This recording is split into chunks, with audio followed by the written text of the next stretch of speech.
नमस्कार मंडळी, शुभ सकाळ सगळ्यांना।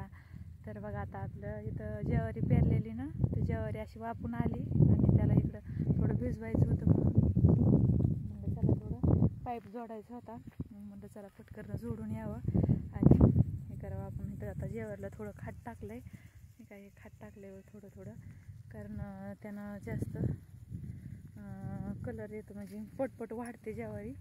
तसं हे थोडं रान हलकं आहे ना, त्यामुळे का आपलं पाणी महाग चालू आहे। ही पाईपच वाढते ती, कारण सगळी दगड आहेत ना, त्यामुळे रान हलका असल्यामुळे त्याला पाण्याची खूप गरज लागते, नाहीतर लगेच वाळते आणि ज्वारी खूप सुकती, त्यामुळे पाणी तर द्यावं लागते। नसले आता परेशानी, जास्त परेशानी म्हणलं ना तर फक्त पाणी देण्याचीच परेशानी बघा। कारण का एकतर लाईटी टिकत नाहीत, सारखं लाईटीचा घोटाळा तरी होतो, लाईटी तरी जातात आणि सारखं घोटाळा चालू असते, त्यामुळं खूप परेशान होते। तर नसल्या गारव्याचं उठून जावं लागतं मोटर चालू करायला, पाईप जोडायला, पाणी जोडण्यासाठी, म्हणजे रातभर आहे का ना त्या दाऱ्यावरच राहावं लागतंय। पाणी देणं म्हणजे दारं धरणं असं म्हणते तर, आता कोणाकडे काय म्हणत असते, पण आमच्याकडं तर दाऱ्या धरायचं असं म्हणतात।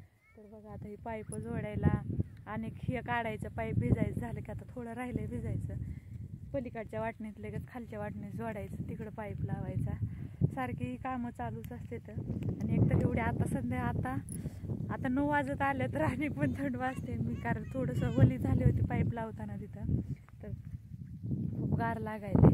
आणि बघा पाईप पण भरलेले आहेत माझं सगळं, कारण चिखल आहे इथं। तर बघा आणि त्याला आणि खुरपायचं, हे खूप तर यायला लागले, लगेच गवत यायला तर लगेच चालू होते, त्याला काय जास्त